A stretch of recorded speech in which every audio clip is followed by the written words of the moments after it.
lépp li nga xam ne mooy mbirum wérgu yaram dinañ ko taxaw fépp ci Touba loolu waral ñu defar tamit ay postes médicaux avancés ngir képp ku feebar mën a gis ku lay faj balaa nga yegg ci hôpitaux yi. 7 millions ci sunu koppar état bi def na ko ci Touba ren ngir toppatoo képp nga xam ne dem nga ci hôpitaux yi ngir faju loolu nag juróomi fan yépp képp ku fa dem doo fay dara. enveloppe boobu dinañu permettre 800 millions ñu mën a jël absolument ñëpp en charge. état bi joxe Touba loolee nga xam ne ñeneen ñoo ko doon jaay nga war ko jënd pour bu ñu lay opérer nga indaale ko ñun fàggu nañ ko ba nga xam ne képp koo xam ne ñëw nga lu demee noonu gaar la nga waroon ko jëndi hôpital bi da koy jënd mettre ko à ta disposition ñu jël la en charge donc prise en charge bi noonu lañ ko bëgg a doxalee juróomi fan it lay doon. À partir de ce soir à minuit la ñuy commencer ba dimanche. hôpital Matlaboul Fawzeyni am na ci 320 millions. muy ñetti téeméer ak ñaar fukki millions yoo xam ne bi ñun jot nañ ko ci enveloppe boobu te loolu dañuy dimbali ndaxte màggal gi ni ñu koy organiser dafa laaj ay charges yu bari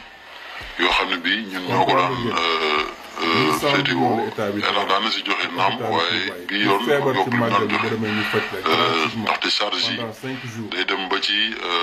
li nga xam ne moom la ñuy jënd pour mën a fexe ba maladie mën a def seen ay rajo def seen ay analyse ñu mën leen a opérer bloc opératoire garab yi ñu leen jox aussi ñu mën ko jënd jox leen ko loolu yëpp dafa nekk ay jumtukaay yu ñu jënd te faaw nga am ko pour mën a faj boo xam ne faj bu aw yoon lay doon. hôpital Matlaboul Fawzeyni ak hôpital Cheikh Ahmadoul Khadim ñoom dina liggéey guddi ak bëccëg ci màggal gi waaye loolu nag faw personnel mi maanaam ñiy liggéey foofu nu defarawaat seen toogaay ngir gën a mën a faj wala gën a mën a toppatoo askan wi. ministère de la santé day yónnee ay fajkat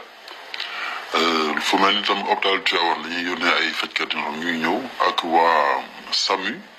ak même syndicat santé yi nekk Dakar kenn ku ci nekk tam day am délégation ay fajkat yoo xam ne dañ leen di indi. daanaka juróomi fan yi ñu dem ba ay ñaari junni nit ñuy recevoir ci juróomi fan yi loolu nag day nekk liggéey bu takku boo xam ne bii du takk guddeeg bëccëg la suba ngoon donc loolu moo tax ba ñeetam bu ñu ñëwee dañ ñëw jàpp ci liggéey bi tàbbi ci biir liggéey bi ñu ànd ak ñoom di ko def ñooñu bu ñu ñëwee hôpital moo leen di wutal fu ñuy dal moo leen di lijjanti itam seen ay lu ñuy xewloo ak yëpp ba keroog ñuy dellu. personnel bi fi nekk ñooy seet seen ay naataango yu nekk ci yeneen structure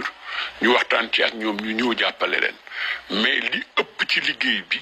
personnel hôpital bi ñoo koy def ndax hôpital bi fi mu toll juróomi téeméeri nit ñu ngi fi ay médecins ngi fi ay infirmiers ay sages-femmes ngi fi donc yaakaar nañ ne buñ ci defee farlu li ñu soxla ci biir màggal gi dinañ ko mën.